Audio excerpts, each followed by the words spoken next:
तो आज की कहानी कुछ इस तरह से है कि हमारा मेन कैरेक्टर जिसका नाम मीको है, वो बहुत छोटा था तभी कुछ ऑगस्ट ने उसके पेरेंट्स को खत्म कर दिया।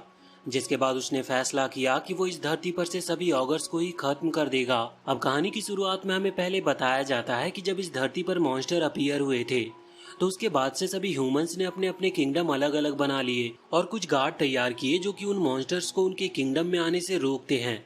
तो अभी करंट टाइम में हम ऐसे ही एक किंगडम का सीन देखते हैं जहां पर प्रिंसेस सैली अभी अपने गार्ड से ही डर कर भाग रही थी। वो गार्ड उसका पीछा इसीलिए कर रहे थे क्योंकि सैली का सपना है कि वो अपने किंगडम को छोड़कर एक एडवेंचर पर जाए जहां पर वो हर चीज के बारे में जाने और इस वर्ल्ड को देखे। लेकिन उसके पेरेंट्स अभी ऐसा नहीं चाहते। अब वो भागते हुए एक ट्रैवलर के पास पहुंचती है और हमें जानने को मिलता है कि ये कोई और नहीं बल्कि हमारे कहानी का मेन कैरेक्टर मीको है। सैली उससे कहती है कि वो गार्ड को ना बताए कि वो यहाँ पर है। मीको इस पर हाँ कर देता है। वो गार्ड आकर देखते हैं तो उन्हें मीको एक लड़की लगता है क्योंकि उसके लंबे लंबे बाल थे। वो उससे कहता है कि वो यहाँ पर देख कर रहे क्योंकि अक्सर यहाँ पर मॉन्स्टर को देखा जाता है। जिस पर मीको हाँ करता है और इसके बाद उन्हें एक लोकेशन बता देता है। जिसके बाद वो गार्ड उसकी तरफ चले गए थे। अब सैली वहां पर बाहर आती है और मीको को थैंक्स करती है। साथ ही इसके बाद वो उसे अपने किंगडम में घुमा रही थी क्योंकि किंगडम में हर शॉप के लोग उसे जानते हैं। इसीलिए मीको को यहाँ पर ट्रेड भी मिलती है। बाद में वो मीको को अपने पैलेस पर लेकर जाती है जहाँ पर वो मीको को बहुत टेस्टी खाना खिलाती है और उससे उसकी स्टोरी पूछती है। क्योंकि मीको एक ट्रैवलर है तो इसने इस वर्ल्ड को अच्छी तरह से देखा होगा। अब यहाँ पर मीको अपनी कुछ कहानी बताता है लेकिन वो ये भी कहता है कि तुम्हारा पैलेस और किंगडम बहुत शांत है। हर किसी का ही सपना होता है कि वो ऐसे ही किसी किंगडम में रह सके और तुम तो यहाँ की प्रिंसेस भी हो। लेकिन सैली कहती है कि नहीं, उसका ड्रीम है कि वो यहाँ से बाहर निकलेगी क्योंकि ये उसे जेल की तरह लगता है। वैसे अब रात हो गई थी, इस वजह से वो अपने रूम में चली जाती है। तभी हम बाहर की तरफ देखते हैं कि बहुत दूर से अभी दो मॉन्स्टर यही उस पैलेस के ऊपर नजर रख रहे थे। अब अगले दिन सैली फिर से मीको से मिलने के लिए उसके रूम पर जा रही थी। जब वो वहां पर पहुंचती है तो वो देखती है कि मीको अभी अपने कपड़े चेंज कर रहा है। वो देखकर हैरान हो जाती है क्योंकि उसे भी मीको एक लड़की लग रहा था। हालांकि इसके बाद अब वो जब वहां से जा रहे थे तो मीको उसे अपनी ट्रैवल की और बाकी सारी स्टोरी सुनाता है। जिसके बाद सैली कहती है कि अब वो बहुत ही कॉन्फिडेंट हो गई है इस बात को लेकर कि वो भी एक दिन ट्रैवल पर जा सकती है क्योंकि जब मीको जैसा लड़का ट्रैवल कर सकता है तो वो क्यों नहीं। जिस पर मीको कहता है कि अच्छा ऐसी बात है। वैसे अब सैली उससे कह रही थी कि क्या मैं तुम्हारी टीम को ज्वाइन कर सकती हूँ। जिस पर मीको उसे वार्निंग देते हुए कहता है कि मेरी जर्नी बहुत खतरनाक है, ऐसा भी हो सकता है कि तुम कुछ ही टाइम बाद मारी जाओ। ये सुनकर सैली घबरा जाती है लेकिन मीको कहता है कि वो मजाक कर रहा था। अब इसके बाद हमें किंग को दिखाया जाता है। अभी वो जब पैलेस के मेन हॉल में बैठे हुए थे तब उनसे एक मॉन्स्टर मिलने आता है और ये वही मॉन्स्टर है जिसे हमने कल एक दूसरे मॉन्स्टर के साथ देखा था। यहाँ पर आकर ये कहता है कि ये मॉन्स्टर लड़ाई नहीं चाहते, इस वजह से इन्हें हर महीने 30 ह्यूमन बॉडी चाहिए होगा जो कि किंग को उन्हें देना होगा, वरना वो खुद यहाँ के लोगों की जान ले लेंगे। अभी गार्ड ने उन्हें घेर लिया था और एक गार्ड उस मॉन्स्टर पर हमला करने लगता है जिस वजह से वो मॉन्स्टर उसे मार देता और कहता है कि इसकी बॉडी काउंट नहीं होगी। अब यहाँ पर किंग ने उससे कह दिया था कि वो सोच कर बताएंगे। जिसके बाद वो मॉन्स्टर वहाँ से चला जाता है। हम देखते हैं कि अभी वहाँ बाहर मीको और सैली दोनों ही जब जा रहे थे तभी वो मॉन्स्टर वहाँ से निकलते हुए मीको को देख लेते हैं। उसे देखने के बाद वो अचानक से ही बहुत घबरा गए थे और वहाँ से भागने लगते हैं। मीको ने भी उसे वहाँ पर नोटिस कर लिया था जिसके बाद वो एक बहुत ही इविल स्माइल करता है। अगले सीन में हम देखते हैं कि किंग सैली को अपने पास बुलाते हैं और उससे कहते हैं कि अभी वो सामने ना आए और किसी सेफ जगह पर रहे। लेकिन अब तभी उन्हें कुछ आवाज सुनाई देती है जिसके बाद सैली तुरंत ही वहां से बाहर आ गई थी और उसे वहां पर बहुत सारे मॉन्स्टर देखने को मिलते हैं। ये सभी मॉन्स्टर ऑगर्स ही थे और उन्हें याकी और उसका वो भाई जिसका नाम मोकी है वो लेकर आए थे। अब यहाँ बाहर याकी आकर अपने भाई को बताता है कि जिस लड़के ने उनकी सिटी को तबाह किया था वो अभी इसी पैलेस के अंदर है। अब इतने में ही मीको वहाँ खुद ही बाहर आ जाता है और वो इन ऑगर्स को देखकर बहुत खुश था और इनसे लड़ना चाहता था। साथ ही वहाँ पर मोकी भी अभी बहुत खुश था क्योंकि वो अपना बदला ले पाएगा। उसी समय सैली वहाँ पर आती है और मीको से कहती है कि उसे वहाँ से हट जाना चाहिए क्योंकि ये मॉन्स्टर्स बहुत खतरनाक हैं। लेकिन अभी मीकू का ध्यान तो उसकी बातों पर था ही नहीं। वो आगे आकर मोकी को इंट्रोड्यूस करता है और अपना नाम बताता है। वहाँ पर मोकी भी अपना नाम बताता और फिर वो मीको पर हमला कर देता है। लेकिन जब वो पंच कर रहा था तो इतने में ही मीको अपनी तलवार को निकालकर उसके हाथ को काट दिया। साथ ही अब वो अपने बैंडेना को निकालकर अपने सर पर बांधता है और आगे बढ़कर उन सभी ऑगर्स पर हमला करते हुए एक एक करके सभी को मार देता है। मोकी इस चीज से समझ गया था कि मीको वो पर्सन है जिसे सिर्फ मॉन्स्टर्स को खत्म करने में मजा आता है। अब यहाँ पर वो मीको से पूछता है कि आखिर तुम हो कौन, लेकिन मीको जवाब न देते हुए फिर से उसे खत्म कर देता है और इसके बाद सैली के पास आता है जो कि अभी बहुत ही ज्यादा हैरान लग रही थी। तभी हम देखते हैं कि वहाँ पैलेस के अंदर से ही एक डॉग निकल कर आता है और वो मीको के पास आता है, जिसके बाद वो और डॉग वहाँ से जाने लगे थे। सैली उन्हें रोकती है लेकिन मीको उसे इग्नोर करता है। सैली आगे बढ़ रही थी लेकिन इतने में ही उसका ध्यान वापस से उन ऑगर्स की बॉडी पर जाता है और वो डर के मारे रुक जाती है। अब सीन यहाँ से चेंज होता और हम देखते हैं कि सैली अभी भी मीको को भूली नहीं थी, जबकि मीको को यहाँ से गए हुए पूरा एक मंथ हो चुका है। सैली को भी अब एडवेंचर पर जाना था। वो फिर से अपने फादर के पास आती है और उनसे बात करती है। साथ ही इस बार उसने अपने बाल को भी काट दिया था, ये दिखाने के लिए कि वो इस चीज के लिए कितनी सीरियस है। और अचानक से उसके फादर इस पर हाँ कर देते हैं, जो देखकर वो बहुत ही खुश होती है। हालांकि उसके फादर उससे पूछते हैं कि वो एडवेंचर पर जा रही है तो क्या इसके लिए उसके पास कोई प्लान है, जिस पर सैली कहती है कि अभी तो नहीं, लेकिन वो बाद में फिगर आउट कर लेगी। अब इसके बाद सैली अपने एडवेंचर क्लोथ्स को पहनकर निकल चुकी थी। अब कुछ देर की जर्नी पार करने के बाद वो जंगल में पहुंच जाती है, जहां पर उसे एक अजीब सा ह्यूमन लाइक रैबिट दिखता है, जो कि अभी नीचे पड़ा हुआ था और शायद वो बेहोश था। इस वजह से सैली उसे इग्नोर करती है और वहां से जाने लगती है। लेकिन तभी उस रैबिट के पेट से आवाज आती है, जिसके बाद सैली को रुकना पड़ता है। वो उसे एक गाजर निकाल कर खिलाती है। अब जब वो रैबिट होश में आता है तो पता चलता है कि वो लड़की है। अब यहाँ वो पहले सैली को थैंक्स कहती है और इसके बाद अपना नाम बनी बताती है उसे। अब यहाँ सैली उसे एक फोटो बनाकर पूछती है कि क्या उसने इस लड़के को देखा है, जिस पर वो रैबिट कहती है कि नहीं, उसने ऐसे किसी लड़के को नहीं देखा। अब सैली को अपनी जर्नी कंटिन्यू करनी थी, लेकिन वो उस रैबिट से भी साथ चलने को कहती है, क्योंकि आगे की जर्नी थोड़ी खतरनाक हो सकती थी, जिस पर उस रैबिट गर्ल ने हाँ कर दी थी। अब कुछ देर के बाद वो एक गांव के पास पहुंचते हैं, जो ज्यादा बड़ा नहीं था। वहां पर जब वो एंटर करते हैं तो वहां पर एक विलेजर बनी को देखकर खुश नहीं था, क्योंकि उस विलेज के लोग डेमी ह्यूमन को पसंद नहीं करते। वो आदमी तुरंत ही बनी से वहां से जाने को कहता है। हालांकि वो सैली से अच्छे से बात कर रहा था, लेकिन सैली को ये चीज पसंद नहीं आती। इस वजह से वो उस विलेज के अंदर ही नहीं जाती, वो वहां से बाहर आ गई थी। पर हम देखते हैं कि अभी उसे अंदर तो आना था, इस वजह से वो बनी को एक कपड़े से ढक देती है, जिससे कि उसका फेस किसी को ना दिखे। और अब वो फिर से उस विलेज में एंटर करते हैं, लेकिन इस बार उनकी मुलाकात उस विलेज के लॉर्ड से हो जाती है। अब हम देखते हैं कि वो यहाँ पर इनसे अच्छे से बात कर रहा था, क्योंकि उसे अभी तक बनी की असलियत नहीं पता थी। तभी बनी उस लॉर्ड के पास बहुत सारी कैरेट को देखता है और खुश होकर आगे आ जाता है, और उसका फेस भी अब दिख गया था। लेकिन वो लॉर्ड इस पर कोई रिएक्ट नहीं करता, बल्कि वो समझ गया था कि ये दोनों ही ट्रैवलर हैं। इसलिए वो इन दोनों से कहता है कि अगर वो रात को कहीं रुकना चाहती है तो उसके घर पर वो रुक सकती है। अब अगले सीन में रात हो चुकी थी और वो दोनों ही वहाँ उस लॉर्ड के घर पर आ गए थे। अभी वो लॉर्ड बनी को अपना रूम दिखाने के बाद सैली को अपने रूम में ले जा रहा था। वो रास्ते में उसे बताता है कि उनके रीजन पर बहुत पहले मॉन्स्टर का राज हुआ करता था। वो कभी भी आकर उन पर हमला कर देते थे, जिस वजह से उनके कई लोगों की जान जा चुकी थी। पर तभी एक ट्रैवलर वहां पर आया और उसने उन सभी मॉन्स्टर को मार दिया। ट्रैवलर के हुलिये के बारे में जब वो बताते हैं तो सैली समझ जाती है कि वो मीको ही था।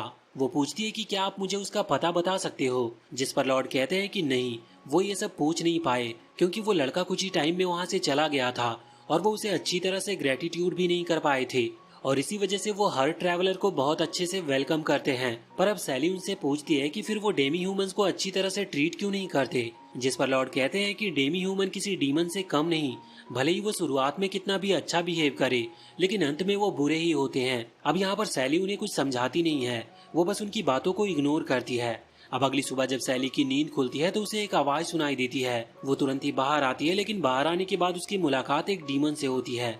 ये डीमन एक ऑगर ही था और ये यहाँ पर इन ह्यूमंस पर हमला कर रहा था। अब सैली वहाँ पर आती है और उसे देखकर डर जाती है, जिसके बाद वो डीमन उस पर भी हमला करने वाला था। लेकिन अब सही वक्त पर बनी वहाँ पर आती है और 2 किक मारते हुए उस डीमन को खत्म कर देती है।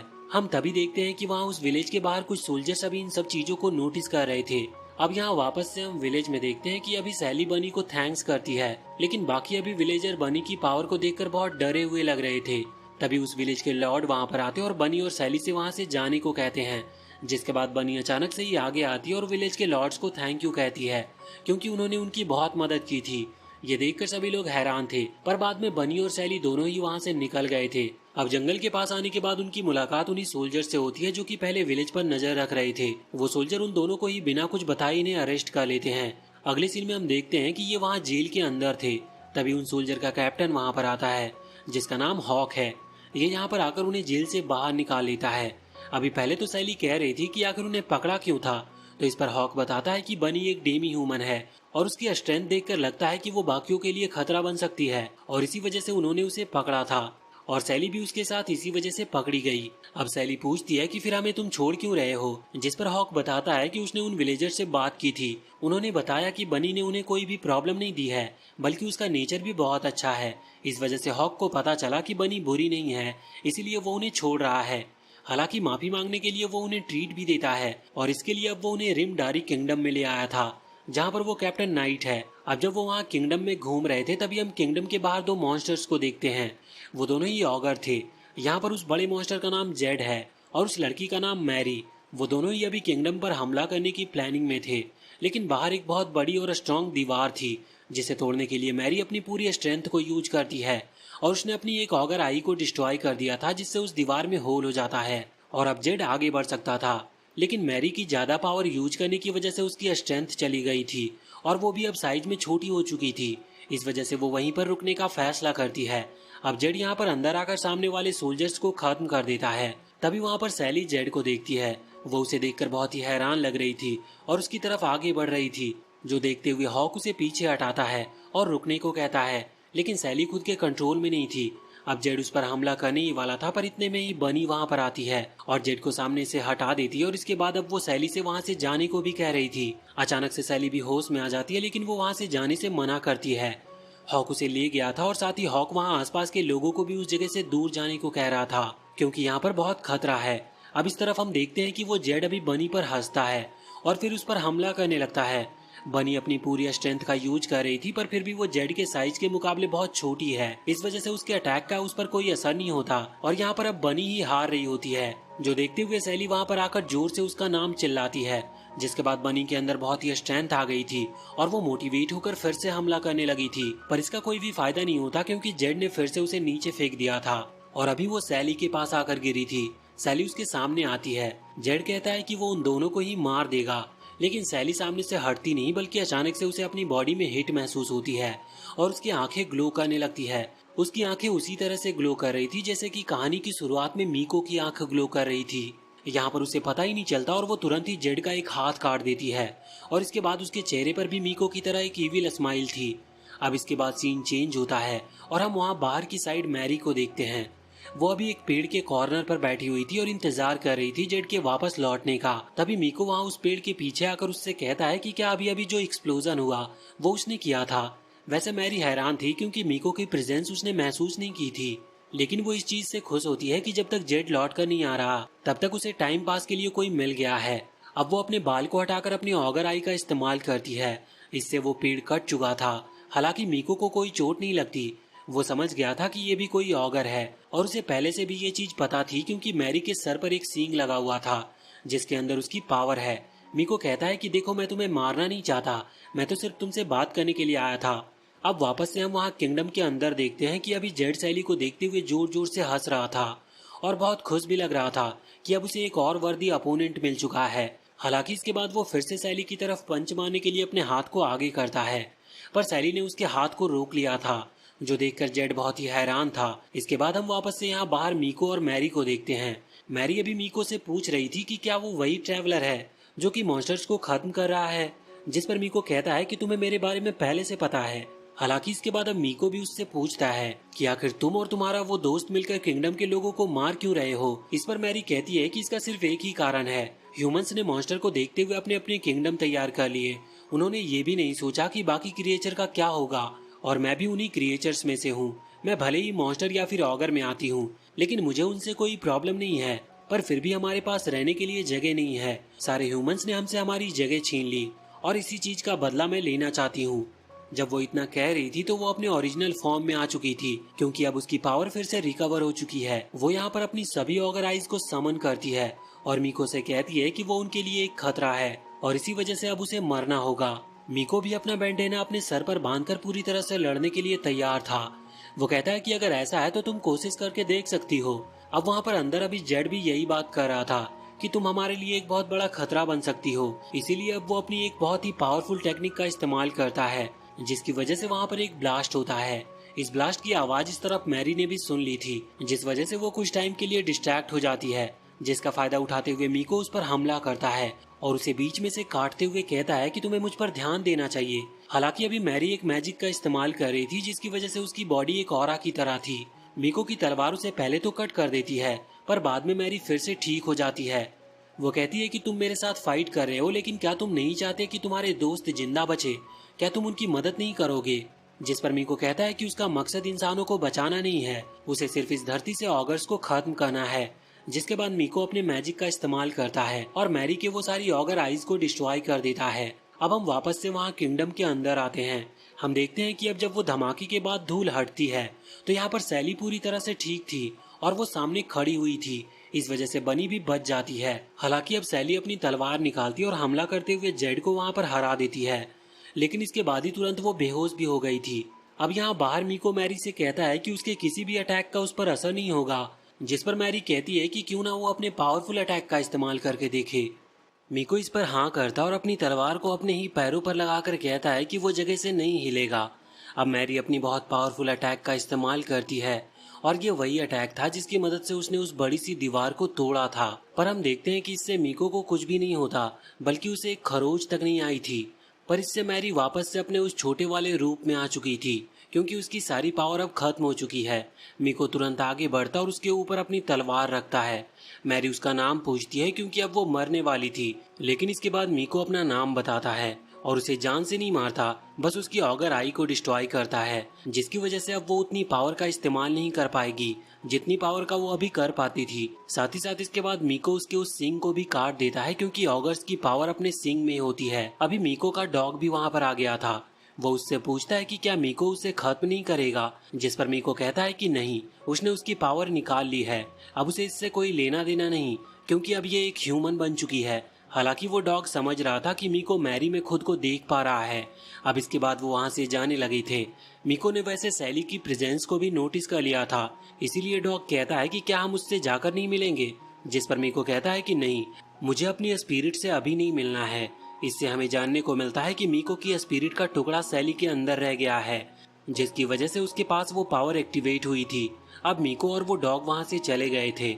अब हम देखते हैं कि अभी एक मिस्टीरियस मैन अभी यही सब देख रहा था और वो कहता है कि उसे अपने काम का आदमी अब मिल चुका है। बाद में हमें सैली को दिखाया जाता है, जिसे जब होश आता है तो वो देखती है कि बनी वहीं पर बैठी है। तभी हॉक भी वहाँ पर आता और सैली को उसकी तलवार लौटाता है। हालांकि सैली उससे पूछ रही थी कि आखिर उस ऑगर का हुआ क्या, जिस पर हॉक कहता है कि सैली ने ही तो उसे खत्म किया, मतलब तुमने ही तो उसे मारा था। ये सुनकर सैली थोड़ी हैरान थी। अब हॉक उन दोनों को ही वहाँ से लेकर जाता है। वो फिर से वहीं उस जेल के पास आ गए थे, जो देखकर सैली कहती है कि क्या तुम फिर से हमें अरेस्ट कर रहे हो, जिस पर हॉक कहता है कि नहीं, ऐसा कुछ नहीं है। इसके बाद उन्हें वहाँ पर वो एक सेल में लेकर आता है और मैरी को दिखाता है। वो कहता है कि ये लड़की हमें उसी टूटी दीवार की दूसरी तरफ पड़ी हुई मिली थी और ये एक ऑगर है। यह सुनकर सैली कहती है कि लेकिन ये तो दिखने में ह्यूमन की तरह लगती है, जिस पर हॉक बताता है कि मॉन्स्टर भी ह्यूमन की तरह दिख सकते हैं। हालांकि इसके बाद वो ये भी कहता है कि ये एक मॉन्स्टर है और शायद इसी ने हम पर हमला करवाया था, इसीलिए इसे एलिमिनेट किया जाना चाहिए। पर अभी ये बेहोश है और इसी वजह से हमने ऐसा नहीं किया अब तक, लेकिन एक बार इसे होश आ जाए इसके बाद हम इसे खत्म कर देंगे। अब सैली कहती है कि वो यहाँ पर रुक कर देखेगी जब तक इसे होश नहीं आ जाता, जिसके बाद हॉक वहाँ से चला गया था। अब हॉक के जाने के बाद बनी बताती है कि मैरी असल में बेहोश नहीं, वो सिर्फ नाटक कर रही है। अब जब भांडा खुल चुका था तो मैरी भी बैठ जाती है और वो बताती है कि वो सच में एक ऑगर है और इसके बाद वो तुरंत ही बनी पर हमला भी कर देती है। हालांकि उसकी पावर जा चुकी है, क्योंकि मीको ने उसका वो सिंग काट दिया था। इस वजह से उसके पंचेस का बनी पर कोई असर नहीं होता, बल्कि सैली को वो क्यूट लगती है। पर यहाँ पर मैरी तो बहुत हैरान थी, क्योंकि उसकी पावर काम ही नहीं कर रही थी। तभी उसे याद आता है कि मीको ने उसके सींग को काट दिया था। वो तुरंत ही मीको का नाम लेती है, जो सुनकर सैली हैरान थी। वो पूछती है कि बताओ तब क्या हुआ था। अब इसके बाद वो सारी बातें बताना शुरू करती है। तभी बाहर हम एक ऑगर को देखते हैं जो कि अभी जंगल में था, लेकिन वो सिटी की तरफ बढ़ रहा था। अब वापस से जब हम यहाँ जंगल में आते हैं तो देखते हैं कि अब तक मैरी ने सारी बातें बता दी थी। जिसके बाद सैली कहती है कि अच्छा है, फिर तो तुम्हारी पावर जा चुकी है, इसका मतलब अब तुम सिर्फ एक नॉर्मल ह्यूमन की तरह हो, अब तुम्हें मरने की जरूरत नहीं है। इस पर मैरी कहती है कि वो एक ऑगर है और अब उसकी पावर जा चुकी है, इसका मतलब अब उसके लिए जीने का कोई फायदा नहीं। पर यह चीज सैली को बिल्कुल पसंद नहीं आती। वो बनी से कहती है कि हमें मैरी को यहाँ से छुड़वाना होगा। दूसरी तरफ हम वहाँ हॉक को देखते हैं। जब वो बैठा हुआ था तभी उसके सोल्जर वहाँ पर आते हैं और उसे बताते हैं कि मैरी यहाँ से भाग चुकी है। और उसकी मदद हॉक के उन दोनों दोस्तों ने किया है। ये सुनते हुए हॉक तुरंत ही वहां से बाहर भागता है। बाहर आकर वो सैली, बनी और मैरी को देखता है जो कि वहां से निकल रहे थे, पर वो उनका रास्ता रोक लेता है। उसी समय बनी उस पर हमला करते हुए उसे नीचे गिरा देती है और इसके बाद वो फिर से तीनों भागने लगे थे। हॉक उन्हें रोकना चाहता था, इस वजह से वो सभी को पीछे छोड़ते हुए वहां से आगे बढ़ता है। पर इतने में ही अचानक से कोई उस सिटी पर हमला करता है और उस पूरे सिटी को एक ही अटैक में तबाह भी कर देता है। ये चीज हॉक को हैरान कर देती है। वो बहुत ही ज्यादा घबरा गया था क्योंकि उसे कुछ भी समझ नहीं आया था। इस तरफ वहाँ मैरी के सामने एक हाई लेवल का ऑगर आता है और ये वही है जिसने अभी अभी उस पूरी सिटी को तबाह किया है। इसका नाम साइमन है। ये यहाँ पर आकर जब मैरी को ह्यूमन के साथ देखता है तो उससे कहता है कि वो यहाँ पर क्या कर रही है, लेकिन उसी समय वो ये चीज भी नोटिस करता है कि मैरी के सर पर सींग नहीं है। इसका मतलब उसकी पावर जा चुकी है। वो कहता है कि बिना सींग के तो तुम एक ह्यूमन की तरह हो, तुम ना ही हमारे किसी काम की हो और ना ही ऑगर फैमिली की, इसीलिए तुम्हें मर ही जाना चाहिए। ये सुनते ही मैरी तुरंत ही अपने घुटनों पर आ जाती है और कहती है कि जैसा आप ऑर्डर करो। अब ये चीज सैली को बिल्कुल पसंद नहीं आई थी। इस वजह से वो आगे आकर साइमन को तुरंत कहती है कि उसने जो कुछ कहा वो गलत है। अब बनी भी वहां सामने आ गई थी। सैली और बनी दोनों ही लड़ने के लिए पूरी तरह से तैयार थे। तभी साइमन उन पर हमला करने लगता है, लेकिन उसी समय अचानक से टेलीपैथी से कोई उससे कांटेक्ट करते हुए उसे रोक देता है और जिसने उसके साथ कांटेक्ट किया था उसका नाम मिराजी है और ये वही है जिसे हमने कुछ टाइम पहले उस किंगडम के ऊपर नजर रखते हुए देखा था। वो कहता है कि तुम सैली पर हमला मत करो और वहां से वापस लौट जाओ। अब साइमन को अपने सीनियर की बात माननी पड़ती है और इसी वजह से वो वहां से वापस लौट जाता है। वैसे अब सूरज भी निकलने लगा था और सुबह होने को आई थी। तभी सैली देखती है कि हॉक घुटनों के बल पर अपने इस तबाह हुए किंगडम को देख रहा है। वो तुरंत उसके पास जाती है और पहले उसे होश मिलाती है और फिर उसे समझाती है कि अब कुछ किया नहीं जा सकता, उन्हें खुद ही सरवाइव करना होगा और जिसने भी ये किया है उससे बदला लेना होगा। हॉक को भी ये बात सही लगती है। वो उठता और कहता है कि सबसे पहले हमें एक विलेज ढूंढना होगा क्योंकि अब हमारे पास खाने को कुछ भी नहीं है और यहाँ पर आसपास ऐसा कोई जंगल भी नहीं है जहाँ पर हमें खाने को कुछ मिल सके। तभी मैरी कहती है कि यहाँ पास में ही एक गांव है, लेकिन उन्हें आधा दिन लगेगा वहाँ पर पहुँचने में। अब इसके बाद उन्होंने चलना स्टार्ट कर दिया था और फिर अगले सीन में वो उस गाँव में पहुँचते हैं। अब यहाँ पर उन्हें सबसे पहले एक रूम की जरूरत थी। वो एक होटल के पास आते हैं जहाँ पर ऑगर अभी बनी को देखकर उन्हें रूम नहीं दे रहा था, पर तभी हॉक आगे आता है। जब वो उसका शकल देखता है तो वो पहचान जाता है कि वो रिमडारी किंगडम का नाइट कैप्टन है और इसी वजह से उसने उन्हें कमरा दे दिया था। वो लोग कमरे में आते हैं और इसके बाद हॉक कुछ पैसे सैली को देते हुए कहता है कि वो खाने की कुछ चीजें ले आए। अब जब सैली वहां से चली गई थी तो हॉक बहुत ही ज्यादा दुखी था, लेकिन बनी उसे दिलासा देती है, जिसके बाद वो थोड़ा अच्छा फील कर रहा था और फिर वो वहां से पानी पीने के लिए चला गया था। अब यहाँ पर मैरी भी खड़ी हुई थी और वो बनी से कहती है कि तुम एक डेमी ह्यूमन होने के बाद भी बहुत अच्छी हो, जिस पर बनी कहती है कि वो हमेशा से ऐसी नहीं थी, वो सिर्फ सैली से मिलने के बाद ऐसी हुई है। वैसे यहाँ पर बनी मैरी से उसका नाम पूछती है। मैरी अपना नाम बताती है, पर इसके बाद बनी कह रही थी कि ये तो तुम्हारा ऑगर वाला नाम है, लेकिन अब तो तुम एक ह्यूमन बन चुकी हो, इसीलिए तुम्हारा नाम बदल देना चाहिए। वो उसका नाम कैरेट रखती है, जिसे मैरी ने भी चुन लिया था। अब इसके बाद सीन चेंज होता है। हम सैली को वहां पर मार्केट में देखते हैं, जो कि अभी यही सोच रही थी कि वो चारों के लिए खाना लेकर कैसे जाएगी। तभी वहां पर मीको आकर वहीं बैठ जाता है। सैली उससे वापस मिलकर बहुत खुश थी। मीको कहता है कि तुम्हारे ये छोटे बाल तुम पर सूट कर रहे हैं। हालांकि वो ये भी कहता है कि मैं जानता हूँ कि इस जर्नी में तुमने बहुत कुछ सीखा होगा और तुमने बहुत कुछ सहा होगा। जिस पर सैली कहती है कि हाँ, उसने जाना कि ह्यूमन डेमी ह्यूमन को कितनी बुरी तरह से ट्रीट करते हैं और उन्हें पसंद नहीं करते। इस पर मीको कहता है कि मान लो एक छोटा बच्चा है जिसके पेरेंट्स को किसी डेमी ह्यूमन ने मार दिया, अब बताओ कि वो क्या करेगा। जिस पर सैली कहती है कि वो जरूर कुछ टाइम के लिए उन डेमी ह्यूमन को हेट करने लगेगा, पर मीको का ऑरा बदल जाता है और वो कहता है कि नहीं, वो फैसला करेगा कि वो एक दिन उन सभी डेमी ह्यूमंस को मार दे। हालांकि इनडायरेक्टली वो अपनी ही बात कर रहा था। हालांकि अगले ही पल वो हंसता है और कहता है कि ये सब बातें हमें करनी नहीं चाहिए। वैसे इसके बाद हम वहाँ पर मिराजी को देखते हैं, जो कि अभी इसी विलेज में था। तभी एक बच्ची आकर उसे पेस्ट्री देती है और वो उसे थैंक्स कहता है। उस समय वहाँ पर साइमन भी आता है। साइमन उससे पूछता है कि आखिर उसने उसे रोका क्यों, जिस पर मिराजी कहता है कि अगर साइमन उस लड़की सैली से लड़ता तो हार जाता, लेकिन साइमन को इस बात पर भरोसा नहीं था। अब वापस से हम यहाँ पर मीको और सैली के पास आते हैं। सैली अभी कह रही थी कि उसे नहीं पता कि ह्यूमन और डेमी ह्यूमन एक दूसरे को हेट क्यों करते हैं, लेकिन वो ये चाहती है कि इस धरती पर जितने भी क्रिएचर्स हैं और जितनी भी स्पीसीज हैं वो उन्हें एक दूसरे से इंट्रोड्यूस करवाए, जिसके बाद धरती पर सब एक साथ रह सके। लेकिन मीको उससे कहता है कि ये इतना आसान नहीं होगा, लेकिन इस पर सैली कहती है कि कोई बात नहीं, वो सह लेगी। वैसे अब वो मीको को भी इनवाइट करती है अपने ग्रुप में आने के लिए, लेकिन मीको कहता है कि उसे अकेले ही ट्रैवल करना है। जिसके बाद अब वो वहां से जाने लगा था, पर वो जाते जाते ये भी कहता है कि हम फिर से मिलेंगे और अपनी कहानी शेयर करेंगे। अब मीको वहां से चला जाता और सैली भी वापस से उस होटल में आ जाती है। वो सभी के लिए खाना लेकर आई थी। हालांकि जब वो अंदर आती है तो वो एक छोटे बच्चे को देखती है जिसका नाम ब्रेट है। हॉक बताता है कि ये उसी किंगडम का है। जब वो उससे पूछते हैं कि उसने वहां पर सरवाइव कैसे किया, तो ब्रेट बताता है कि वेस्टर्न फॉरेस्ट की एक विच ने उसकी मदद की थी। ये सुनकर सैली हैरान थी और कहने लगती है कि मैं भी उससे मिलना चाहती हूँ। अब अगले सीन में हम देखते हैं कि रात हो चुकी थी और मैरी, जिसका नाम अब कैरेट है, लेकिन हम उसे अभी भी मैरी ही कहेंगे, वो अभी जंगल में आई हुई थी। यहाँ भी वो मिराजी से मिलने के लिए आई थी और वो उससे मिलती भी है। मिराजी कहता है कि भले ही उसका एक सींग नहीं है, लेकिन फिर भी वो उसे एक ऑगर ही मानता है, बस उसे उसके लिए कुछ काम करने होंगे। जब मैरी इस बारे में पूछती है तो मिराजी कहता है कि तुम्हें सैली के ऊपर नजर रखनी है। मैरी इसके लिए तैयार थी। वैसे जाते जाते मिराजी ये भी कहता है कि तुम अपनी ऑगर आई की पावर की मदद से एक बार सैली को देखने की कोशिश करना, तुम हैरान हो जाओगी। अब इसके बाद अगले सीन में हम देखते हैं कि वो सभी मिलकर उसी वेस्टर्न फॉरेस्ट के ब्रिज के पास चले गए थे। जब वो उस जंगल में पहुंचते हैं तो उन्हें एक बहुत बड़ी सी जगह दिखती है जो कि एक घर टाइप का था। वो अंदर आते हैं तो उन्हें जानने को मिलता है कि ये उस विच का ही घर है। तभी वो विच वहां पर आती है और खुद का नाम विनी बताती है। सैली उससे रिक्वेस्ट करने लगी थी कि क्या वो उसे मैजिक सिखाएगी, जिस पर विनी पहले तो चेक करती है कि सैली एक ह्यूमन है कि नहीं, पर जब वो इस चीज में कंफर्म हो जाती है तो वो हाँ कर देती है। बस उसकी 3 शर्तें थी। पहली शर्त की जो चीज सैली सीखेगी वो किसी और को नहीं सिखाएगी।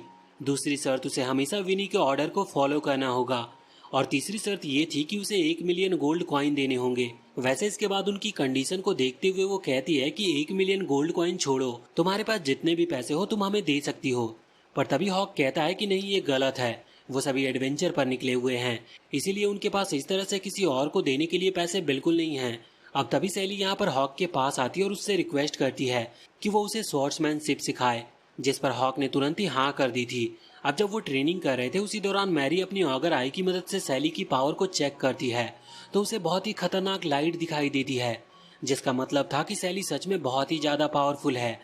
वैसे अब रात के टाइम हम देखते हैं कि उन लोगों को यहाँ से निकलना था क्योंकि उनके पास रहने के लिए जगह ही नहीं है और अभी ये जंगल में थे। तभी वहां पर विनी आकर कहती है कि अगर वो चाहे तो उसके बार हाउस में जो एक्स्ट्रा रूम है वहां पर वो रुक सकते हैं और इसके लिए उन्हें पैसे नहीं देने होंगे, बस उस जगह की साफ सफाई करनी होगी। इसके बाद विनी हॉक को क्रिस्टल बॉल में बताती है कि सैली के पास कितनी पावर है और उसने जेड को किस तरह से हराया था। अब वो लोग रात के टाइम वहीं पर रुक गए थे। हम देखते हैं कि बनी विनी से मिलने के लिए आती है, जहां पर हमें जानने को मिलता है कि वो दोनों पहले से एक दूसरे को जानते हैं। अभी विनी ने बनी के लिए एक वेपन तैयार किया था जो कि हैमर टाइप का है। वो बनी को बहुत ही पसंद आता है, पर साथ ही बनी ये भी रिक्वेस्ट करती है कि विनी सैली को मैजिक सिखाए। अब वो दोनों पुराने दोस्त हैं, इस वजह से विनी ने इसके लिए हाँ कर दी थी। पर वो ये भी कहती है कि बाद में जब हम मिलेंगे तब तुम्हें 1 मिलियन गोल्ड कॉइन मुझे देने होंगे। अब अगले दिन जब ये बात सैली को पता चलती है कि वो विनी से ट्रेनिंग लेने वाली है तो वो बहुत खुश हो जाती है। विनी कहती है कि वो ट्रेनिंग बाद में करेंगे, पहले सैली को बनी के साथ ट्रेनिंग करनी होगी। सैली ऐसा नहीं चाहती थी, लेकिन विनी कहती है कि तुम्हें मेरे ऑर्डर को फॉलो करना ही होगा। अब सैली उसकी बात मान जाती है और वहीं इधर हम मैरी को देखते हैं जो कि अभी उन्हें ही देख रही थी और वो समझ गई थी कि शायद विनी सैली की पावर के बारे में जानती है और इसी वजह से उसने उसे सिखाने के लिए हाँ किया है। अब बनी के साथ ट्रेनिंग करने के बाद वो हॉक के साथ भी स्वॉर्ड प्रैक्टिस करती है, जिसके दौरान हॉक कहता है कि वो अपने हाथों का इस्तेमाल नहीं करेगा क्योंकि सैली को अभी ज्यादा तलवार चलाना आता नहीं है। वैसे हम देखते हैं कि लड़ाई के पहले हॉक अभी विनी के साथ बात कर रहा था। वो कहता है कि अगर सैली उसी पावर का इस्तेमाल करे जिस पावर का इस्तेमाल उसने वहाँ किंगडम में जेड के खिलाफ किया था तो वो आराम से किसी को भी हरा सकती है। तो इस पर विनी पूछती है कि क्या तुम सच में उसे इविल समझते हो। इस पर हॉक ने क्या जवाब दिया वो तो हमें नहीं बताया जाता, पर अगले ही सीन में वो वहाँ वापस सैली के साथ प्रैक्टिस कर रहा था और वो बिल्कुल भी डरा हुआ नहीं था और इससे उसका जवाब हमें जानने को मिल जाता है। यहाँ पर अचानक से सैली हार गई थी। वो कहती है कि तुमने अपने हाथ का यूज करने से मना किया था, पर हॉक कहता है कि उसने अपने पैर का इस्तेमाल किया क्योंकि फाइट के दौरान ये चीजें नहीं देखी जाती कि कौन किस तरह से लड़ रहा है, फाइट में सिर्फ जीत मायने रखती है। वैसे अभी विनी उन्हें दूर से देख रही थी और वो हॉक में उसके ग्रैंडफादर को देख पा रही थी क्योंकि विनी हॉक के ग्रैंडफादर को बहुत पहले से जानती है। विनी देखने में भले ही बहुत कम एज की लगती है लेकिन उसकी एज बहुत ही ज्यादा है। वैसे अब तभी वो एल्फ क्लैन के लीडर और लिजार्ड क्लैन के लीडर को वहां आते हुए देखती है। वो दोनों यहाँ पर इसीलिए आए थे क्योंकि वो चाहते हैं कि विनी वहाँ उस जंगल से अपना बैरियर और अपने स्पेल को हटा दे, जिससे कि वो उस स्लीपिंग ऑगर को खत्म कर सके, जिसे विनी ने बहुत टाइम पहले स्पेल किया था। विनी और बाकी सभी पूछते हैं कि वो ऐसा करना क्यों चाहते हैं, जिस पर वो बताते हैं कि उनका जो क्लैन है वो वहाँ से हटने वाला है और वो इतने बड़े खतरे को वहाँ पर छोड़ नहीं सकते। अब अगले ही दिन वो वहाँ पर आ चुके थे। विनी उस बैरियर को हटा देती है और वो स्लीपिंग ऑगर कभी भी जाग सकता था और इनके ऊपर हमला कर सकता था, जिसके लिए ये पहले से तैयार थे। अभी एल्फ और लिजार्ड दोनों ही क्लैन ने आपस में बात करके ये डिसाइड किया था कि जो लिजार्ड क्लैन के लोग हैं वो पहले आगे जाएंगे और उस ऑगर से फाइट करेंगे जंगल के अंदर, जिससे कि वो यहाँ पर ना आ पाए और पहले ही उसे मारा जा सके। लेकिन हॉक को ये चीज सही नहीं लगती। वो एल्फ क्लैन के लीडर के पास जाता और उससे कहता है कि वो सभी लिजार्ड को वहाँ पर पहले भेज रहे हैं।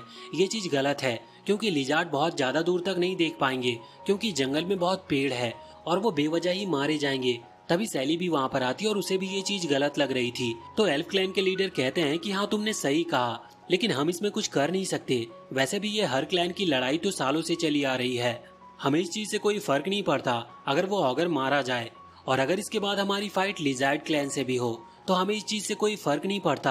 अब इस चीज से सैली को बहुत गुस्सा आता है।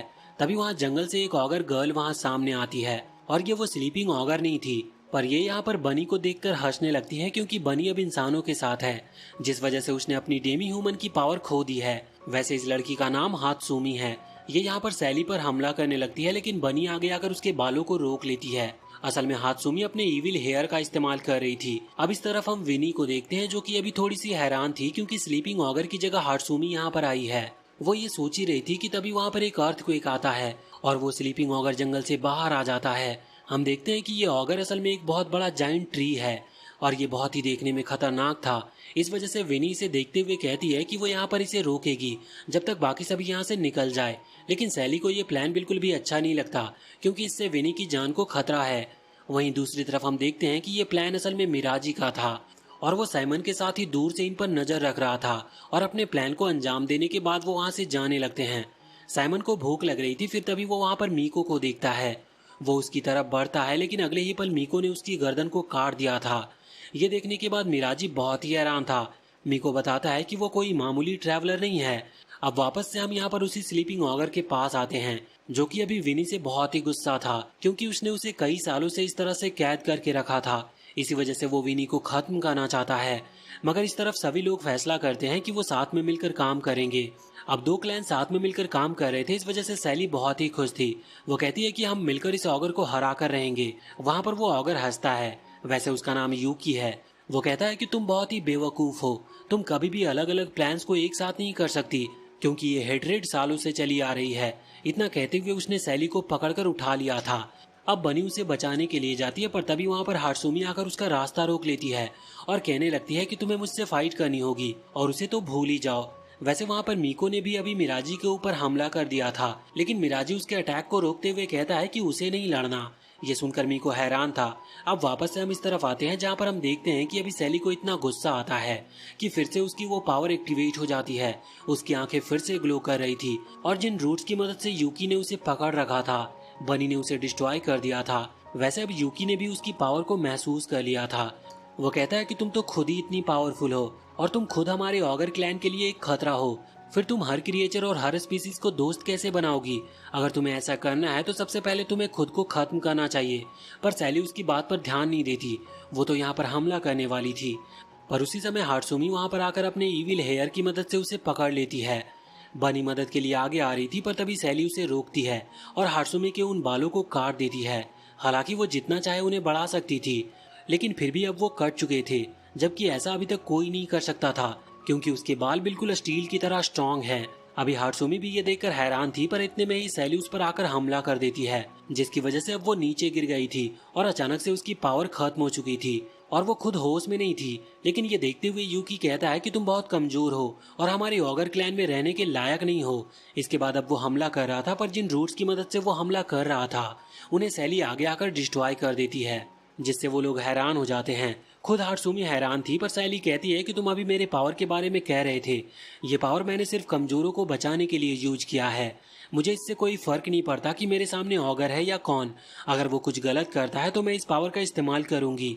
और अब ऐसा कहने के बाद वो ऐसा ही करती है। वो अपने पूरी पावर से उस पेड़ को यानी कि यूकी को पंच करती है, जिसकी वजह से यूकी पूरी तरह से डिस्ट्रॉय हो चुका था। और अब फाइनली वो स्लीपिंग ऑगर मारा जाता है, जिसकी वजह से सभी बहुत खुश होते हैं। विनी वहां सैली के पास आकर उसे कॉन्ग्रेचुलेशन और थैंक यू कहती है सभी की जान बचाने के लिए।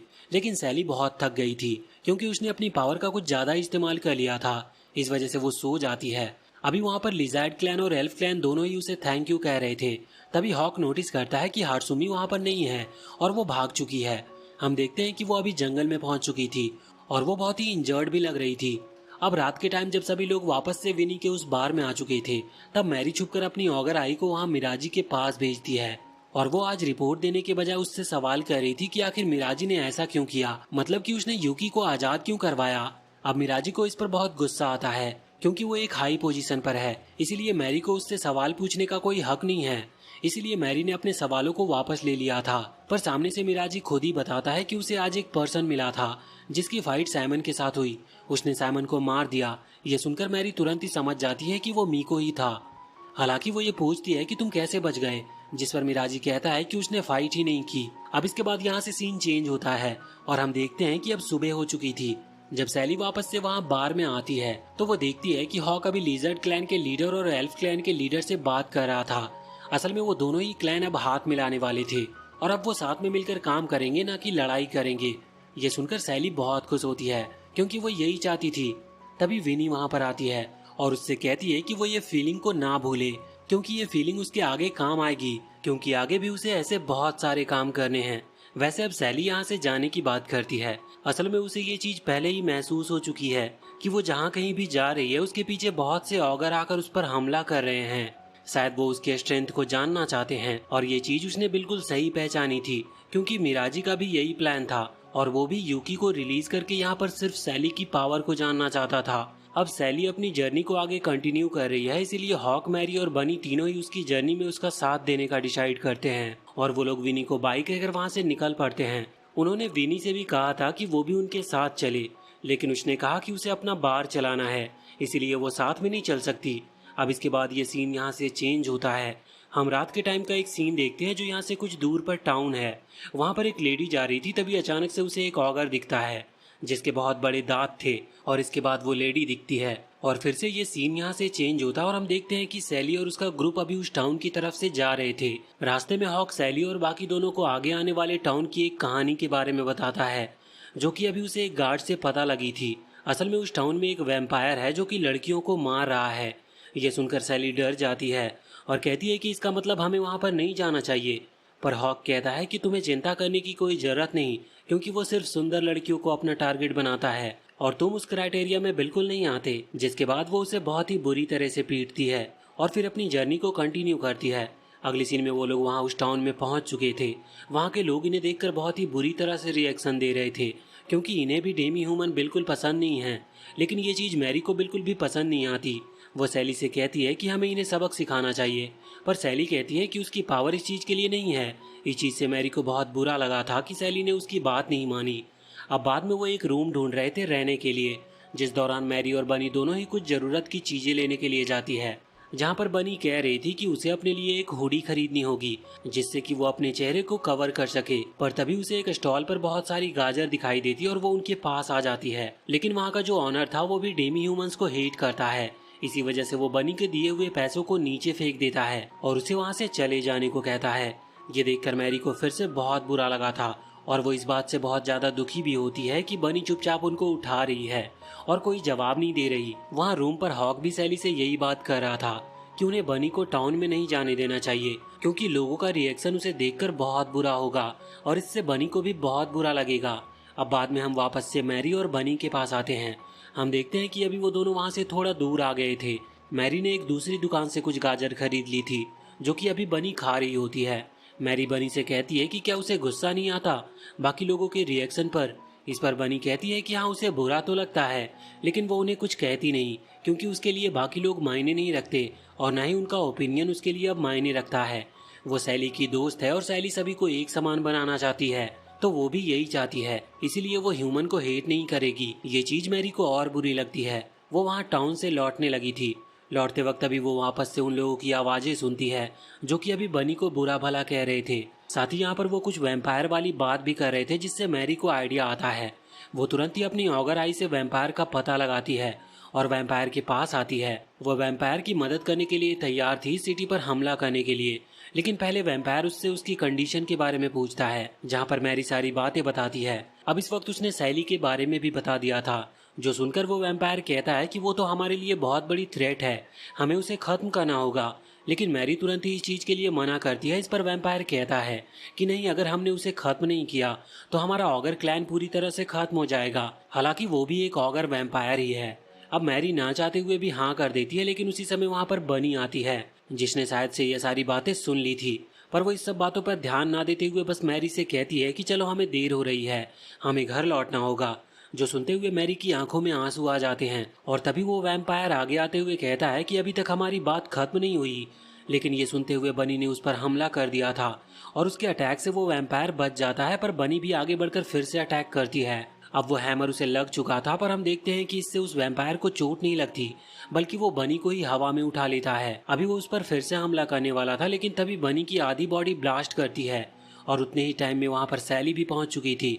वो देखती है कि बनी की अपर बॉडी पूरी तरह से डिस्ट्रॉय हो चुकी है, लेकिन वो वैम्पायर अभी भी ठीक था, वो हंस भी रहा था। ये देखते हुए सैली तुरंत ही उसके ऊपर हमला कर देती है, क्योंकि उसकी वो पावर एक्टिवेट हो चुकी थी, क्योंकि अब उसे बहुत गुस्सा आ रहा था। पर अब वो वैम्पायर फिर से बचते हुए अपनी मिस्टीरियस पावर का इस्तेमाल करके सैली को पकड़ लेता है और अब वो उसके ऊपर हमला करता, पर इससे पहले ही मैरी उस वैम्पायर पर अटैक करती है, जिसकी वजह से उसका वो मिस्टीरियस हमला रुक जाता है और सैली आजाद हो जाती है। अब इसके बाद सीन चेंज होता और हम हेवन में आते हैं, जहाँ पर हम बनी को देखते हैं। अभी उसकी मुलाकात वहाँ पर एटला नाम की एक एंजल से होती है, जो उससे कह रही थी कि वो इस साल 2 बार मर चुकी है। पर बनी उससे कहती है कि उसे फिर से जिंदा होना होगा, उसके दोस्तों को उसकी जरूरत है। एटला कहती है कि वो फिर से क्यों जीना चाहती है, लेकिन बनी उसकी बात नहीं मानती। वो रिक्वेस्ट करती है, जिसके बाद एटला ने उसकी विश को पूरी कर दी थी। अब यहाँ बनी फिर से अपनी रियल बॉडी में आ जाती है और उसकी बॉडी रीजनरेट हो चुकी थी। पर फर्क ये था कि उसकी आंखें लाल कलर में ग्लो कर रही थी और उसके डार्क विंग्स आ चुके थे। साथ ही वो अपनी बॉडी में एक अलग ही पावर को महसूस कर पा रही थी। वो गुस्से में तुरंत ही जाकर उस वैम्पायर पर हमला करती है और उसे लगभग खत्म ही कर देती है। वो वैम्पायर नीचे गिरते वक्त याद कर रहा था कि कैसे वो इस टाउन में आया और उसे एक ह्यूमन लेडी मिली।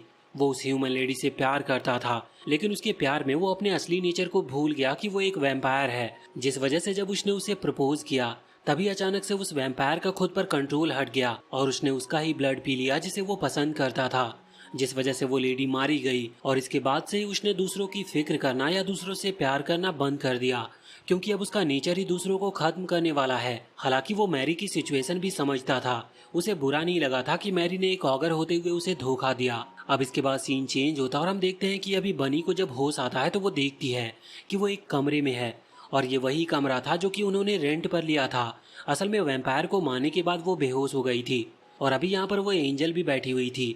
वो उसे देखकर हैरान थी। वो पूछती है कि क्या वो फिर से मारी गई, जिस पर एटला कहती है कि नहीं, ऐसा नहीं है। वो उससे इसीलिए मिलने आई क्योंकि वो उसे बताना चाहती थी कि जब वो बेहोश हुई तो उसके दोस्त उससे डरे नहीं, जबकि उसका लुक पहले से बहुत ज्यादा खतरनाक था, बल्कि वो तो उसे यहाँ पर लेकर आए जिससे कि वो जल्दी ठीक हो सके। अब उसकी मदद करने के लिए एटला अपनी वो पावर वापस ले लेती है जो कि उसने पहले बनी को दिया था, जिसकी मदद से उसने वैम्पायर को हराया। इस पर बनी उसे थैंक्स करती है। अब तभी कमरे में हॉक आता है, लेकिन तब तक एटला वहां से जा चुकी थी। हॉक देखता है कि बनी सो रही है और अब वो फिर से अपने पुराने वाले फॉर्म में आ चुकी है, इस वजह से वो बहुत खुश था। इसके बाद हम देखते हैं कि अभी सैली और मैरी दोनों ही वहाँ मार्केट की तरफ निकले थे सामान लाने के लिए, क्योंकि आज तो बनी की तबीयत खराब है। लेकिन रास्ते में मैरी सैली से कहती है कि तुमने कहा कि तुम अपनी पावर का इस्तेमाल ऐसे ही किसी पर हमला करने के लिए नहीं कर सकती, तो फिर आखिर तुमने मेरे साथी जेड को क्यों मारा था।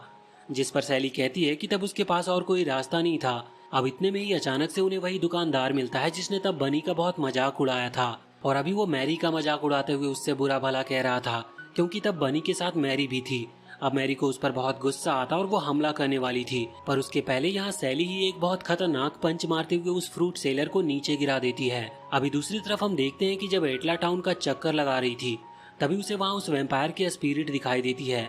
वो वैम्पायर अभी अपनी बॉडी को जलते हुए देख रहा था, जहाँ सभी लोग बहुत खुश थे क्योंकि उस वैम्पायर ने उन्हें बहुत डरा कर रखा हुआ था। एटला वहाँ पर आती है और उससे पूछती है कि तुम दुखी क्यों हो, जिस पर वैम्पायर कहता है कि भला मैं क्यों दुखी होऊंगा, मैं तो 300 साल बाद आजाद हुआ हूँ और मैंने अब एक चीज सीख ली है कि हर ह्यूमन बुरा नहीं होता, क्योंकि जिसे मैं लाइक करता था उसने कभी भी मुझे एक ऑगर की तरह नहीं देखा था, जबकि वो भी एक ह्यूमन ही थी। इसीलिए अब मुझे कुछ भी नहीं चाहिए और अब मैं आजाद हो चुका हूँ। और इसके बाद वहाँ पर से उसकी स्पिरिट चली जाती है।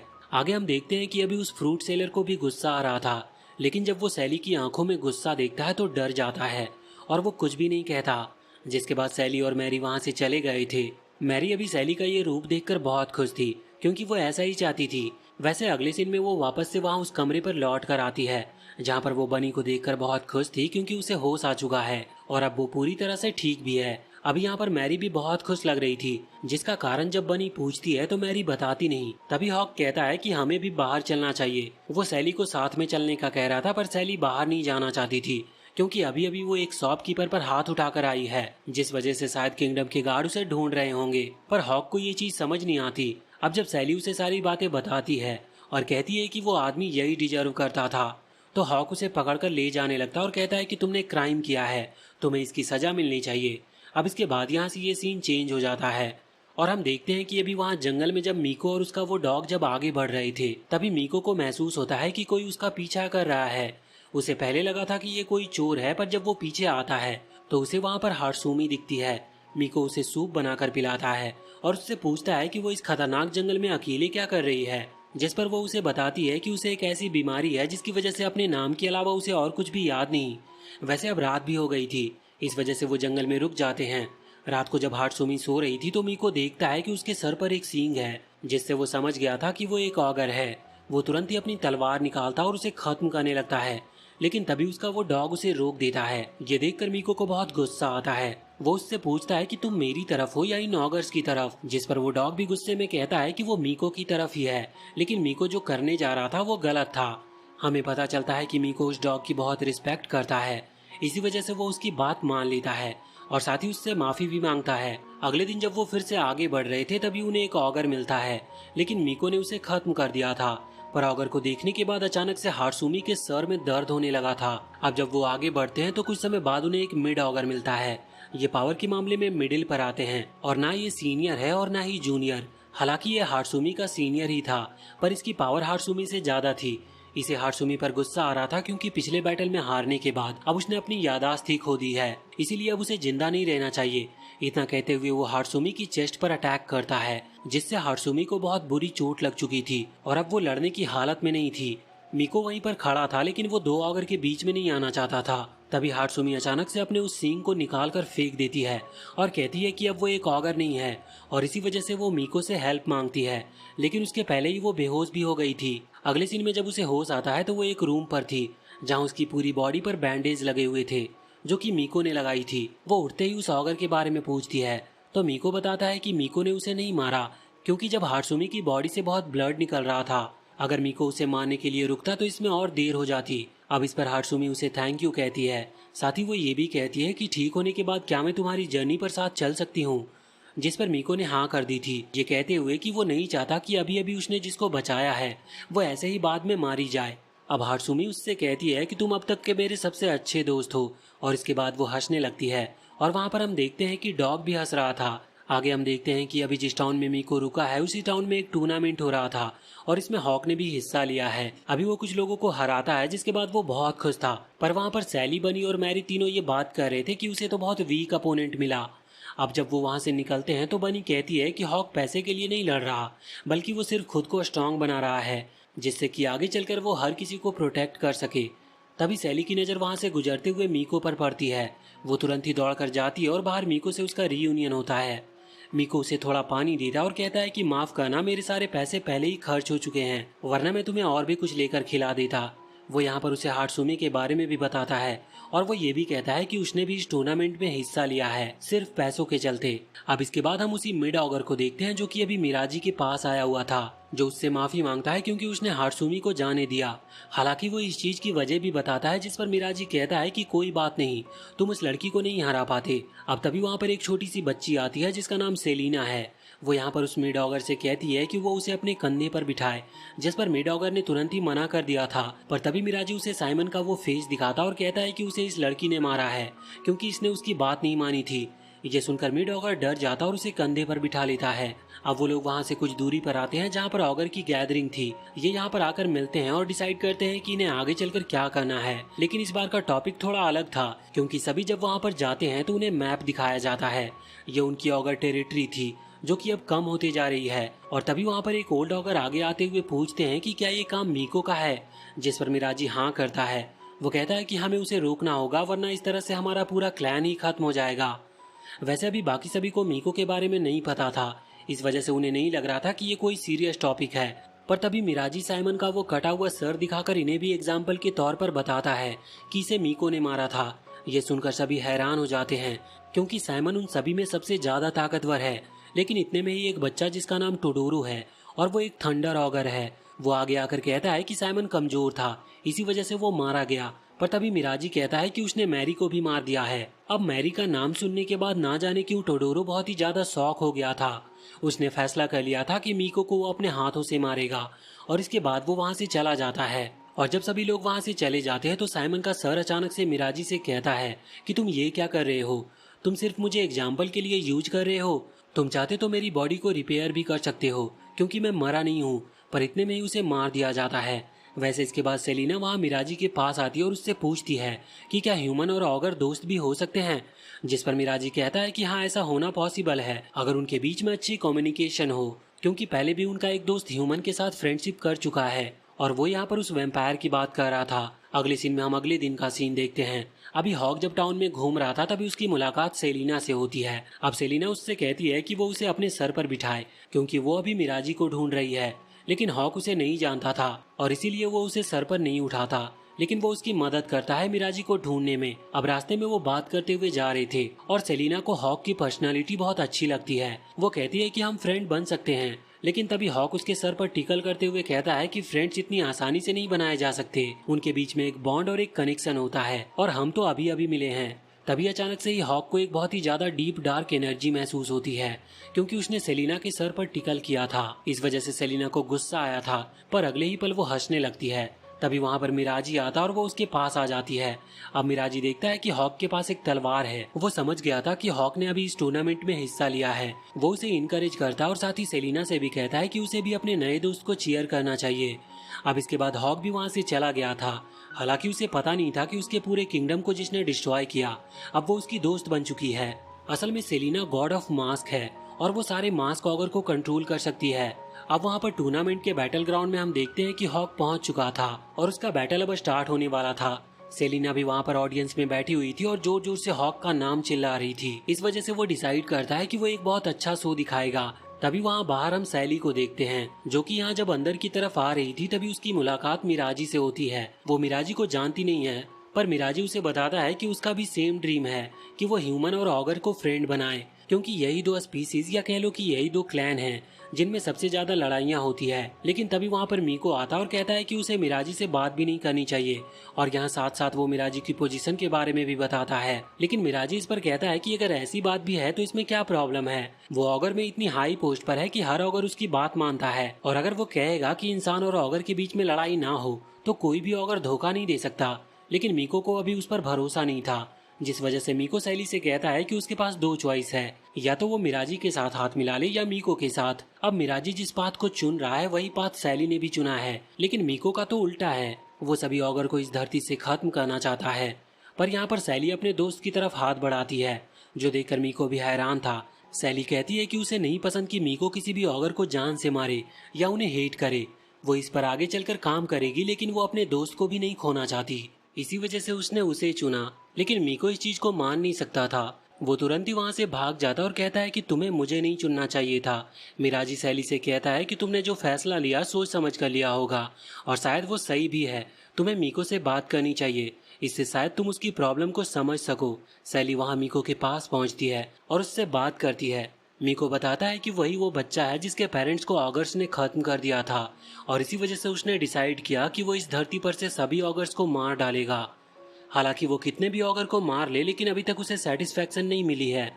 अब सैली कहती है कि तो फिर तुम क्या करोगे जब सारे ऑगर मारे जाएंगे। मीको को कुछ भी समझ नहीं आता, बस उसके चेहरे पर बहुत ईविल स्माइल थी जिससे सैली को अपना जवाब मिल चुका था कि वो नहीं रुकने वाला। अब तभी वहाँ पर उसी टाउन में एक धमाका होता और हम देखते हैं कि टोडोरो अपने साथियों के साथ वहाँ पर आ चुका था। अब पावरफुल ऑगर्स को देखते हुए टूर्नामेंट को कैंसिल कर दिया जाता है। ये बात सभी को बताई जाती है और उनसे ये भी कहा जाता है कि अगर वो लोग उन ऑगर्स के सर को लेकर आते हैं, मतलब कि उन ऑगर्स को मार देते हैं, तो उन सभी को 500 गोल्ड कॉइन दिए जाएंगे। और वो सभी इसके लिए निकल चुके थे। हॉक को रास्ते में अपना एक दोस्त मिलता है जो कि उसी टूर्नामेंट में उसके साथ था। वो कहता है कि हम दोनों हाथ मिला सकते हैं उन ऑगर्स को खत्म करने के लिए, इससे हमारा काम आसान हो जाएगा और वैसे भी उसे पैसे की जरूरत है अपने फैमिली के लिए। पर जाते वक्त हॉक उसे डिस्करेज करता है क्योंकि ऑगर्स बहुत खतरनाक होते हैं, जिस पर वो बात मान भी गया था और कहने लगा था कि ठीक है तो फिर मुझे घर लौट जाना चाहिए। लेकिन इतने में ही उसके सर पर थंडर लाइटनिंग गिरती है और उसकी पूरी बॉडी जल जाती है। अब तभी वहाँ पर टोडोरो आता है। उसे देखने के बाद हॉक समझ चुका था कि ये एक ऑगर है, लेकिन यहाँ पर टोडोरो समझ रहा था कि हॉक असल में वही लड़का है जिसने मैरी को मारा। अभी टोडोरो ने कोशिश की थी वो दोनों को खत्म कर सके, पर उसका निशाना चूक गया था। दूसरी तरफ हम वहाँ पर सैली को देखते हैं जो कि धमाके के बाद सोच रही थी कि क्या ये काम मिराजी का है। लेकिन तभी मिराजी वहाँ पर आता है और कहता है कि वो ऐसा नहीं है, वो ये सब नहीं कर रहा। साथ ही वो यहाँ पर अब सैली की मदद करने से भी मना कर देता है क्योंकि तब उसने उसे नहीं चुना था। इसके बाद हम वापस से यहाँ हॉक के पास आते हैं। जब टोडोरो उस पर फिर से हमला कर रहा था तो हॉक ने अपनी तलवार हवा में उछाल दी थी, जिस वजह से वो थंडर लाइटनिंग उस तलवार को जाकर लगती है। वहाँ बाहर अभी टोडोरो का एक साथी सो रहा था। तभी वहाँ पर मीको पहुँचता है। वो सोचता है कि उसे इसे खत्म कर देना चाहिए क्योंकि ये भी एक ऑगर है। लेकिन तभी अचानक से मीको भी अनकॉन्शियस होकर वहाँ नीचे गिर जाता है। वहाँ देखते हैं कि अभी बनी और मैरी दोनों ही वहाँ पर आ गई थी और अलग अलग डायरेक्शन में जाकर सैली को ढूंढ रही थी क्योंकि टाउन में एक नहीं बल्कि एक से ज्यादा ऑगर आए हैं। दूसरी तरफ हम वहाँ पर हॉक को देखते हैं। वो डिसाइड करता है कि वो टोडोरो से नहीं लड़ेगा, इस वजह से वो भाग गया था। लेकिन टोडोरो भी उसका पीछा करता है। हालांकि टोडोरो को पता नहीं था कि ये हॉक का एक प्लान है, क्योंकि जब वो दूसरी गली में मुड़ता है तभी हॉक अचानक से उस पर हमला करता है और उसके सर पर अटैक करने की वजह से यहाँ पर टोडोरो बेहोश हो गया था। अब इस तरफ हम वापस से सैली के पास आते हैं जिससे मिराजी कह रहा था कि अगर उसे सब कुछ रोकना है तो उसे अपनी पावर का इस्तेमाल करना चाहिए और ये चीज सैली को भी सही लगती है। अब यहाँ वापस से सीन चेंज होता और हम देखते हैं कि अभी टोडोरो के साथ आया एक और ऑगर जिसका नाम सिंको है। वो अभी थोड़ा उदास था क्योंकि टाउन के लोग उसे देखकर डर रहे थे। तभी वहाँ पर मैरी आती है। वो उससे कहती है कि आखिर वो इस टाउन पर हमला क्यों कर रहा है, जिस पर सिंको बताता है कि ऐसा वो टोडोरो के कहने पर कर रहा है क्योंकि मिराजी ने टोडोरो से कहा है कि मीको ने तुम्हें मार दिया। इस वजह से टोडोरो को गुस्सा आ गया था। अब मैरी हैरान थी कि आखिर वो उसके मरने पर गुस्सा क्यों हो रहा है। तभी सिंको कहता है कि उसे इस चीज से कोई फर्क नहीं पड़ना चाहिए क्योंकि अब वो ह्यूमन के साथ है।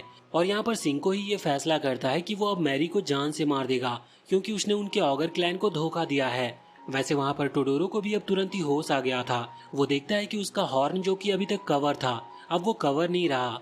वो समझ गया था कि ह्यूमन ने उसे धोखा दिया, इसीलिए वो फैसला करता है कि वो किसी को नहीं छोड़ेगा और सिर्फ मीको ही नहीं बल्कि इस पूरे टाउन से बदला लेगा। वैसे दूसरी तरफ बाकी सभी की भी अभी ऑगर से लड़ते वक्त हालत खराब थी। हम वहाँ पर सैली को देखते हैं जो कि अभी अपनी पावर को एक्टिवेट करने की कोशिश कर रही थी और मिराजी पर अटैक कर रही थी, पर ना जाने क्यों लेकिन उसकी पावर एक्टिवेट ही नहीं होती। इस तरफ मैरी को भी बहुत प्रॉब्लम हो रही थी सिंको के साथ लड़ने में क्योंकि सिंको बहुत ही ताकतवर है और वो एक स्पेशल फैक्शन से आता है जिसे मिराजी ने खुद ही क्रिएट किया है। इसके बाद हम वापस से यहाँ हॉक के पास आते हैं। उसकी भी हालत खराब थी और शायद वो मरने ही वाला था, पर दूर से हम देखते हैं कि अभी सेलिना उसे देख रही है। हालांकि वो बीच में इंटरफेयर नहीं करती। इधर हॉक समझ चुका था कि वो ज्यादा देर तक सरवाइव नहीं कर पाएगा, लेकिन फिर भी उसके चेहरे पर मुस्कान थी। अब वो अपनी थंडर राइजिंग पावर का इस्तेमाल करता और थंडर बॉडी को समन करता है। वो बहुत ही पावरफुल अटैक से यहाँ हॉक पर हमला कर रहा था, लेकिन हॉक भी हटता नहीं। वो अपने दोस्तों को याद करते हुए आगे बढ़ता है। उसने सोच लिया था कि अब वो मारा जाएगा, पर इतने में ही अचानक से कोई उसके सामने आकर उस अटैक को ब्लॉक कर देता है। हम देखते हैं कि ये विनी थी। वो हॉक पर गुस्सा करते हुए कहती है कि वो बेवकूफ है जो खुद की जान लेने की कोशिश कर रहा था, लेकिन वहाँ सामने टोडोरो अभी बहुत गुस्सा था क्योंकि उसका अटैक ब्लॉक हुआ था। अब वो विनी से लड़ने के लिए भी तैयार था, लेकिन विनी कहती है कि वो लड़ने के लिए नहीं आई, वो सिर्फ हॉक को उसका गिफ्ट देने के लिए आई थी। वो बताती है कि हॉक के पास एक लकड़ी की तलवार है जो कि उसके हिसाब से किसी काम की नहीं, इसीलिए वो अभी एक मेटल स्वॉर्ड लाई है और वो उसे तलवार देती है। वैसे अभी सेलिना भी उन्हें देख रही थी और वो उस तलवार को देखते हुए पहचान गई थी कि यह तलवार एक हेवनली ट्रेजर है। ये चीज किसी को भी कट कर सकती है। और यहाँ पर विनी हॉक को ऑल द बेस्ट कहती है और कहती है कि मैं तुम्हारी मदद नहीं करूंगी, अब अगर तुम्हारे अंदर स्किल्स है तो तुम खुद को बचा सकते हो। अब हॉक इस चीज से थोड़ा मोटिवेट हो चुका था। दूसरी तरफ हम बनी को देखते हैं। उसकी फाइट अभी एक ईगल ऑगर से हो रही थी जो कि असल में बहुत ही पावरफुल थी। पर अचानक से ही जब बनी हारने लगती है तब ये एटला की वो मैजिकल पावर एक्टिवेट होती है, जिसके बाद बनी को भी पता नहीं चलता और वो बहुत ही कम टाइम में उस ईगल के एक पंख को काट देती है। वो ईगल गुस्सा थी पर इतने में ही बनी ने उसकी गर्दन को भी काट करके उसे खत्म कर दिया था। साथ ही अब इसके बाद वो अपने दोस्तों को बचाने के लिए वहां से आगे बढ़ गई थी, पर बहुत ज्यादा एनर्जी का यूज करने की वजह से वो तुरंत ही वहां पर अनकॉन्शियस होकर नीचे गिर जाती है। पर अभी ये ऑगर यहाँ पर खत्म हो चुका था। वहीं दूसरी तरफ सिंको की फाइट अभी जब मैरी से हो रही थी तो मैरी उस जगह से भागती है और भागकर एक दीवार के पास आती है। ये वही दीवार होती है जो कि हर किंगडम के आसपास बनी होती है, किंगडम को मॉन्स्टर से प्रोटेक्ट करने के लिए। जब सिंको उस पर हमला करता है तो दीवार के अंदर उसका हाथ अटक जाता है। मैरी भी सामने से पहले ही हट गई थी और अब मैरी के पास एक अच्छा मौका था उसके ऊपर हमला करने का। वो सेम ऐसा ही करती है जिसकी वजह से सिंको भी अनकॉन्शियस होने की हालत में था। इसके बाद हम वापस से सैली के पास आते हैं। अभी वो हैरान थी कि आखिर उसकी पावर एक्टिवेट क्यों नहीं हुई, लेकिन यहाँ पर मिराजी उससे कह रहा था कि तुम इन पावर के दम पर कैसे दो क्लैन को एक कर सकती हो जिस पावर को तुम कंट्रोल ही नहीं कर पा रही। पर फिर भी सैली अभी भी मोटिवेटेड थी और उसे पता था कि वो ऐसा कर लेती, इसीलिए मिराजी कहता है कि ठीक है तो फिर अब तुम्हें जाकर अपने दोस्तों को बचाना चाहिए। हालांकि सैली जाने से पहले अपने हाथ को आगे बढ़ाती और कहती है कि वो पहले मीको की गलतफहमी दूर करेगी और इसके बाद मिराजी से आकर मिलेगी और फिर वो ऑगर्स और ह्यूमन को एक करेगी। अब एक बार फिर से सीन चेंज होकर वहाँ टोडोरो और हॉक के पास आता है। टोडोरो को अभी गुस्सा इस बात का था कि उसका जो हॉर्न है वो बाहर आ चुका है। असल में मैरी ने बहुत पहले उसे कवर किया था जिससे कि वो अपनी लाइटनिंग पावर का यूज लिमिट में और सही से कर पाए, लेकिन वो याद करता है कि मैरी यहाँ पर नहीं है। इस वजह से उसे और भी गुस्सा आता है और वो फिर से अपनी थंडर राइजिंग पावर को एक्टिवेट कर लेता है। इस तरफ मैरी सिंको से कह रही थी कि आखिर वो टोडोरो की मदद क्यों कर रहा है जबकि ये गलत है। ह्यूमंस को बेवजह मार देना उसे ये चीज सही नहीं लगती। पर सिंको कहता है कि हाँ उसका भी यही मानना है, उसे भी ह्यूमन से कोई खास दुश्मनी नहीं है, लेकिन वो टोडोरो की बात इसीलिए मान रहा है क्योंकि जिस तरह से ह्यूमन में भेदभाव होता है वैसे ही ऑगर्स में भी होता है। ऑगर्स को भी उनकी पर्सनालिटी और पावर के हिसाब से ट्रीट किया जाता है, लेकिन टोडोरो ऐसा नहीं है। उसने सिंको से भी बहुत अच्छे से बात की थी और वो दोस्त बन गए और इसीलिए उसने डिसाइड किया कि टोडोरो जो कुछ भी कहेगा वो उसकी बात को फॉलो करेगा। हालांकि वो ये भी कहता है कि उसे मैरी का भी डिसीजन सही लगता है और वो चाहता है कि मैरी की तरह ही बाकी ऑगर्स भी ऐसा ही करे, जिससे इस धरती पर से लड़ाई होना खत्म हो जाएगी। इधर टोडोरो अपने फाइनल अटैक करता है, लेकिन हॉक भी उस अटैक को कट करने के साथ साथ अपनी तलवार से अपना अटैक करता है, जिसकी वजह से टोडोरो वहीं पर बेहोश हो गया था। पर जब उसे होश आता है तो वो अभी उसके सामने मैरी थी। वो मैरी को देखकर हैरान था क्योंकि उसे लगा था कि मैरी मारी गई। उसे देखकर वो वहीं पर रोने लगता है। इधर हम हॉक को देखते हैं जो कि अभी सैली और विनी के साथ था। वो बताता है कि फाइट के दौरान वो टोडोरो को खत्म करने वाला था क्योंकि उसने एक इनोसेंट आदमी को मार दिया। हालांकि बाद में उसे ये जानने को मिला कि टोडोरो इस बात पर गुस्सा है कि किसी ने मैरी को खत्म कर दिया। हॉक खुश था कि उसने टोडोरो को नहीं मारा क्योंकि ये गलत होता। वो ये भी कहता है कि अगर हम बात करके बात सुलझाएं तो इससे कई जाने जाने से बच सकती है। अब तभी विनी ने एक मैप में एक दूसरी कंट्री के बारे में बताती है और कहती है कि उन्हें यहाँ पर जाना चाहिए। अब इसके बाद वहाँ दूसरी तरफ हम देखते हैं कि मीको जब वापस से कॉन्शियस होता है, मतलब जब वो होश में आता है, तो अभी वो उसी रूम में था जो कि उसने हार्सुमी के लिए लिया था। वो उठते ही अपनी तलवार को उठाता है क्योंकि उसे बहुत ही गुस्सा आ रहा था, लेकिन तभी वहाँ पर हार्सुमी आती है। मीको को होश आता है कि वो अभी अपने रूम में है। डॉग उसे बताता है कि वो मिंकी से मिला था। मिंकी के पास पावर्स है कि वो किसी को भी अनकॉन्शियस कर सकता है और उसे डरावने ड्रीम दिखा सकता है, जिस वजह से मीको तब से बेहोश है और वो उन्हीं ड्रीम्स में खोया हुआ था। इसके बाद वापस से ये सीन चेंज होता और हम सैली को देखते हैं जो कि अभी टोडोरो से कह रही थी कि वो दूसरी कंट्री की तरफ जा रहे हैं, तो अगर टोडोरो चाहे तो उन्हें ज्वाइन कर सकता है। साथ ही वो हाथ भी आगे बढ़ाती है, लेकिन टोडोरो उसे रिजेक्ट कर देता है और कहता है कि वो ह्यूमन का कभी साथ नहीं दे सकता। साथ ही वहां से जाने लगा था, लेकिन मैरी आकर वहां सैली को समझाती है कि वो गुस्सा ना हो। टोडोरो बस एक दूसरे से बात करने में थोड़ा हिचकिचाता है। हालांकि अब टोडोरो ने ऑफर को रिजेक्ट कर दिया था, इस वजह से वो वहां से चला गया था। बाहर आने के बाद उसकी मुलाकात मिराजी से होती है। वो उससे कहता है कि आखिर उसने उससे झूठ क्यों कहा कि मीको ने मैरी को मार दिया। क्योंकि ऐसा करने की वजह से उसके दो दोस्त सिंको और वो ईगल मारे गए। लेकिन इस पर मिराजी कहता है कि चिंता मत करो, और इतना कहते हुए वो टोडोरो पर हमला करता है, जिसकी वजह से उसके चेस्ट के आर पार एक होल हो चुका था और टोडोरो वहीं पर मारा जाता है। और मिराजी ईविल स्माइल के साथ उससे कहता है कि लो अब तुम उनसे आराम से हेवन में मिल सकते हो। दूसरी तरफ वहाँ सैली और उसका ग्रुप उस नई कंट्री की तरफ निकल चुके थे। अब इसके बाद हमें पास्ट का सीन दिखाया जाता है और हम हीको नाम के एक लड़के को देखते हैं। ये नाम मीको की तरह ही है, लेकिन इस चीज का रीजन हमें पता चलेगा कि उन दोनों के नाम सेम क्यों हैं। अभी हीको एक गांव में घूम रहा था।